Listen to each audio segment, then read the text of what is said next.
过来关心健康的消息，有一个住伫高雄21岁小姐进前出现出毛的镜头，经过卫生单位甲确认了，讲伊爱自主隔离，验过伊18暗时，故意桃园坐高铁到高雄主营站，佮搬车搬捷运到美丽岛站，最后伫西雅湾这个所在落车。高雄市卫生局表示讲啊，虽然讲这个小姐有挂喙炎，验过防护的能力共款无够，估计甲这个坐车共班的人上少有几啊百人，这个人拢有可能去喂着毛。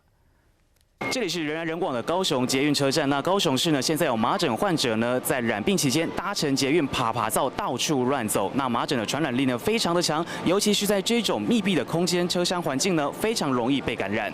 一个21岁小姐伫新北市南口老四川麻辣火锅店上班。